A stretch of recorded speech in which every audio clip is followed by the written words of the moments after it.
Welcome back to the Bernard Lee Poker Show. We are continuing our coverage of the 2021 WSOP Main Event, and we're very fortunate to be talking with someone who experienced the main event all the way through because he made the final table. He ended up finishing in ninth place, taking home a cool $1 million. Massachusetts resident Chase Bianchi joins us here on the Bernard Lee Poker Show. Chase, you, as you mentioned previously, that this is the only event you played at the World Series. Obviously, family obligations back at home. So I assume you didn't start playing day 1A, right? No, I usually play the later ones when I'm just going for the main. Played day 1D and just booked a 4-day window. But then they added in all those extra flights, so it made it a little tricky. Once I made day one, I already had to extend the trip. But you know, it's always good when you're extending the main event trip. Right. Never a bad thing to be like, you know what, I better keep going, because obviously, especially if you get past day 3, then you know it was all worth it, right? Oh, yeah. Day 3 is always that moving day. For people who don't know, you basically make it through day 3, you're in the money more often than not, even though Jack puts it in the sheet that the money will break on level 17. Usually it never does. It's always 16, kind of like, the last couple of times I've cashed, I was fortunate that like end of day 3, you're so close that they say, listen, we're just going to keep going. We're not going to bring 5 people back to cash. We're going to keep going. And so talk a little bit about your first few days. How were they? They were good. The first 2 days were kind of just low risk. A few bumps along the way, but finished with more chips than I started with. Just kind of coasted a little bit. Yeah. Money bubble, any take advantage of it, or how was it? Yeah, so day 3, like you said, at the end of the day, we got in the money. Day 3 and day 4 both, I came in with healthy chips, and within the first level, I'd lost about 75% of my stack both of those days. That's not good. Yeah, that's not good. And I mean, as a tournament player, it's so easy to just be like, screw it, and just dust off the rest of it. But the main event's too special to punt it off. So I grinded, and luckily got in a couple good spots and got some chips back and kept it going. Yeah. So you make it through day 5 and day 6. Those 2 were very special days for you. You were among the chip leaders most of those days. Day 6, after day 6, when there were 36 players left, you were 4th in chips. And with 20 so left, you had about 30 million in chips and was one of the chip leaders as well. Talk about day 5 and 6 and how you definitely need those kind of runs during the main event. You can't just sit there and just coast. You've got to have 1 or 2 days where you just have, oh wow, incredible. And sometimes they're at the beginning and then you start coasting, but you really have to have some unbelievable days. For you, day 5 and 6 really went from like 3-4 million up to 30 million. It was amazing. Yeah, day 5 and 6, I got pretty fortunate table draws. I didn't have any of the really tough guys at my table, except for briefly on day 6, I think it was. So I was really able to take advantage, and it was just one of those times where I could hardly lose a pot. It didn't matter what I was doing. If I was bluffing, they were folding. If I was making a loose call, I was hitting a flop. So it really catapulted my chips, and I think I was close to chip lead at a couple points there. When that's happening during the main event with 100 left, with 50 left, et cetera, you have to be pinching yourself, being like, is this real? Like, I cannot believe I just hit this flop again. What is going on? Yeah, it was funny because I had to like, okay, this is a main event. Now don't overextend yourself and think that you're just going to run hot the whole time. So I had to mentally pull back and be like, okay, the run is going to stop at some point. Don't get too attached to this. And it did happen, right before we get to the final table, I went on a pretty bad run of cards, and that happens. But the run up was pretty darn fun, I'll tell you that. So what was it, what was it like for you in that? When you get down to 100, now it's a little different now because it used to be the main event used to be the last event. So what I always found, and we always talked about it with other players who got deep in the main event, was with 100 left to go, there's it wasn't 10, you're nine-handed. So usually there's like 10, 11, 12 tables left. And every time a table gets broken, all of a sudden you start hearing this, because they're closing the table down and literally packing it up. And all of a sudden you start hearing the echoes in the Amazon room because there's no tables left to like buffer the sound. Obviously it's a little different because literally there are other tables and other other final tables going on while this is there. So it's a little bit of a different excitement. But what was it like getting that deep and getting there and being actually on feature tables, even if there were secondary feature tables, et cetera? What was it like? It's a different experience than just being in a normal event and getting deep. It is a different experience. And when I was trying really hard not to worry too much about the payout jumps. So I was trying to be aware that there were payout jumps so I could play accordingly, but not to like look at how much money I was gonna change. So I was really I was praying a lot during this main event to just be content with whatever the Lord would have for me. Yeah. And that was my prayer throughout. So I was trying to remain calm, but when you hear a table break and you see the players filling in those empty seats, oh man, we just hit a payout jump. And when you're that late, that could be tens of thousands, even hundreds of thousands. Right. Yeah. Right. And you tell me, I've had this discussion with a lot of people, and I feel like I experienced this too, is that, when you're playing on money breaks, right? And it's whatever, 15,000, 12,000, whatever the number specifically is, obviously that's great. And early on, you slowly start seeing some nice, small, but nice pay jumps, 34,000, 38,000, 44,000, et cetera.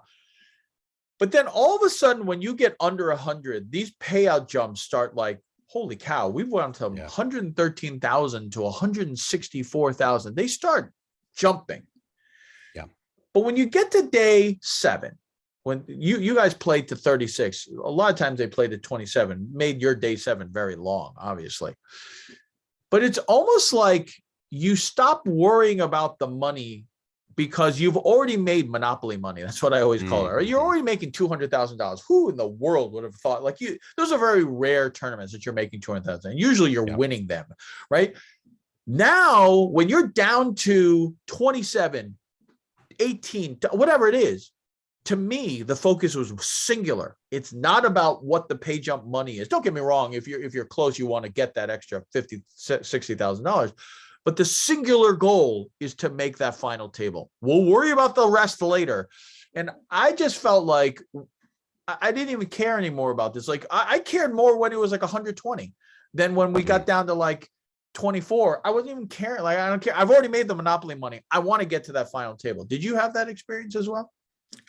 Yeah, a little bit. It was interesting. So we could talk some about the payout structure this year, but there was such a huge jump from 10 players to 9 players that really I felt a little disappointed that I didn't have more chips on that bubble spot because I really felt like it was a place where if I was in a good chip position, you could really abuse some people on that big bubble. Right. So unfortunately I was short during that. So I was one of the people getting abused by but yeah, the money bubble there to the final table was huge. So that kind of had to be a focus once you get that far. Right. Yeah. And it was different. Like you said, once you got close, because so for people to put in perspective, 380,000 for 14th, 12th was 470, 10th was 585, and then $1 million for 9th. So you have about a $415,000 bubble to make the final table. You had to get all the way up to 5th just to make more than the jump from 9 to 10. So it was such a massive bubble in that spot. We had a very similar thing in 05. It was 400,000 for 13th, 600,000 for 10 through 12th, and then $1 million. And then it was like what you guys had, 1.2, 1.1, 1.3, and all that stuff. And it was almost like they're trying to force $1 million for 9th, right? Like, I don't think it was necessary, and it's also funny. Like, you look at it, 8 million for first, like, would he have really been that upset at 7 million for first? Like, I really don't think it would have mattered. And then like take that extra $1 million, then sprinkle it down there. So it's not 585, maybe it was like 710, that kind of thing. Anyway, that's just my two cents worth, because I think 8 million is a great number, but I don't think 8 million, like to me, 10 million, that's a number, right? Like it flicks over, but like 8, 7, I don't think anyone's looking at that being like, that was horrible, whatever. Right. But that obviously made it a little bit more difficult. Talk a little bit about that. Like you said, 20 players left. You were one of the chip leaders. You had about 30 million or so. You had a really nice hand a little prior to that where you got aces and somebody went all in on a flush draw and didn't hit there. So you're up to like 30 million. But then the next run for that unfortunate, thankfully you made it, but still that run of that final stretch, thankfully you had a lot of chips going in, because if you had a middle or short stack, you're probably out. But it was a tough stretch for you. You lost some hands here and there, and then it looked like you just didn't get cards, because literally when I looked at the review, like your name was nowhere to be found. And then all of a sudden you're like, you made the final table kind of thing. Was it just as card dead could be? It was a lot of card dead. And then there was a couple situations where like I raised and Chance Corneth was still in at that point. And, things like flop an open ender and kind of just brick out and Chance is betting the whole way. Sort of situations where I have to continue and then the board runs out dirty. So you kind of just have to bleed chips in some of those spots. And then pretty quickly that turned into being short. As good of a structure as the main event is, you can't withstand too many dry runouts where you have to call. So luckily I did have so many chips that I was able to fade it and, had to tighten up a little bit due to that money bubble. But squeaked in the final table. So right. So what is that, describe that experience, because I think a lot of people have faced the money bubble. A lot of people have faced getting to the final table bubble, but they're not facing it for $415,000. They're not facing it for that kind of money. And let's be honest, it's a prestige factor to say that you've always made the World Series main event final table. So what was it like? What you've been playing for so many years, but this has had to be an experience that there's just like no other. Like, is it nerves? Is it worry? Like what's going through your mind? Because you were never really the short stack. Right. But to me, in that scenario, it's not concern at that moment. It's concern that, oh God, in 2 hours, this could be bad. I'm really praying that this ends fast. Like somebody get a cooler now, that kind of thing. So what kind of was going through your mind? Because it's such a interesting spot and a nerve-wracking spot that you want finished quickly. Yeah. So I've watched the World Series coverage so many times. And I think on the bubble, I'm like, man, why aren't these guys just like abusing it? And everyone's playing so tight. But there is this real like tension that you can feel in the room. Right. Man, no one's joking at that point, right? No one's joking. Nothing's funny at that point. The money's so big. And there is a prestige factor of saying I made the final table that the stakes are high, like emotionally, mentally, the stakes are just way high. So as much as, I wish I would have not felt it, you can feel it. It's hard not to. Right. 100%. So, you got to deal with those emotions and just play the best that you can. But that's hard to do. Right. It wasn't that long of a bubble for the final table. It wasn't short by any stretch, but like it wasn't that long. It's fortunate. It wasn't a 2.5, 3, 4 hour one, which fortunately there was a couple coolers and I witnessed a nasty suck out on my table that it ended relatively quickly. Yeah.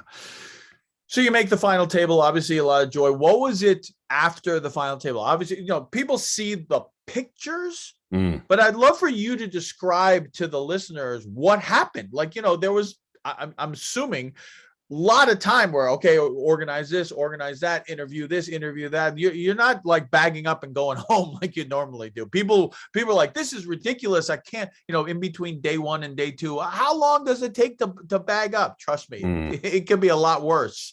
Obviously everyone would love to have your scenario on that, but tell us a little about it. Final hand happens. You have the elimination, obviously, and now it's over. You are finally there, and unfortunately, the bubble person gets knocked out.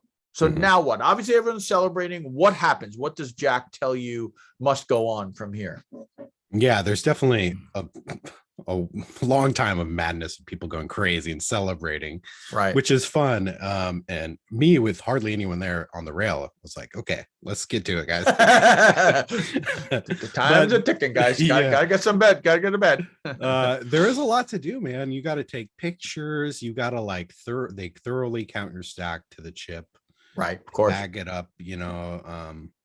And then, oh my gosh, the taking pictures, they're like doing it with this the like swing camera and doing this video thing, and it's a lot. And you're trying to like pose for this picture, and you're like, gosh, I want to get to sleep. And it is you know, on top of this is the longest day of the event too, because we had to get down to 9 players. Right. So we're already looking at, gosh, probably almost 12 hours of play today plus breaks. So it's a long day, and you got to do these pictures and stuff. And, you know, of course, you got reporters that want a quick quote from you. It's kind of madness. And you're just like, get me out of here at the end of the night. Right. Obviously, a ton of pictures, everything along those lines. Did you sleep well? Did you sleep well that night? I slept, you know, I got more sleep on average this trip than I do at home without the kids, you know. It was a vacation for you, basically. I think this night I did have a hard time sleeping a little bit. I think I got like 6.5 hours. Then my body was just like, okay, we got stuff to do today. We got to go win a bracelet. Yep. So you get to the final table. Obviously, you are one of the shorter stacks, along with Jared East as well. What was kind of the strategy going into this final table? Because unfortunately, being a little short, there isn't like, you know, oh, well, I'll try to like 3-bet somebody, you know, with this scenario. That's not really the case in here. You had 18 big blinds. Jared East had 10 big blinds. Hyde Park had 17. So you guys were the 3 short stacks and kind of trying to figure it all out. What was kind of your thought process? Because you didn't have a bad seat. You know, when you look at where you were sitting, you were actually pretty decent, all things considered. You had 2 mid stacks to your left, and then you had Hyde Park. Corey was the champion was all the way in seat number 2. You were in seat number 6. So you really had some maneuvering, and George Holmes was directly to your right. Yeah, directly to your right. So, I mean, in all honesty, when you look at it as a short stack, you were actually probably in the best seat possible, because at least you get to see. Now, if they, you know, had you stayed in long and they were raising every single hand, different story, but at least you got to see it first. So I thought you were in a pretty decent seat when I saw it, when I saw the whole seating chart when it came out day one.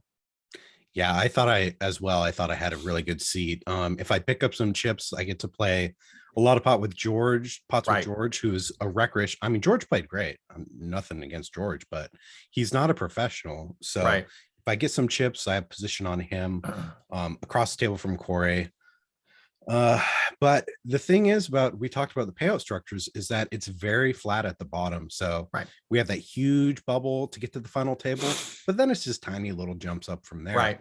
So I was talking to my buddies just kind of to prep for the final table.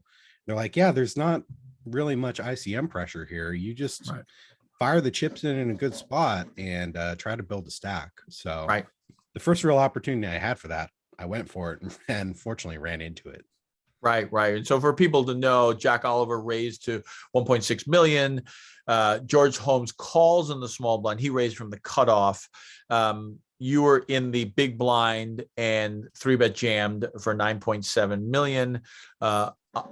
Jack Oliver 4-bet shoved over the top. You had king queen, he had ace king.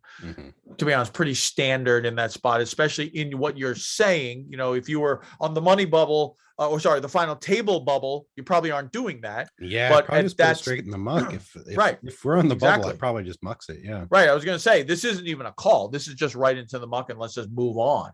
But like you said, again, I want to put it into perspective of what Chase was talking about: 585,000 for 10th, 1 million for 9th, and then from there, the payouts, even though in relative in specific dollars, it's a lot of money. Let's not just say that it's nothing, but 1 million to 1.1 to 1.225 to 1.4.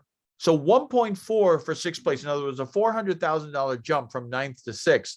it was a $415,000 jump from 10th to 9th. So what basically Chase is saying is that the first few spots, albeit money, if you really wanted to see the money, you really had to get a lot deeper.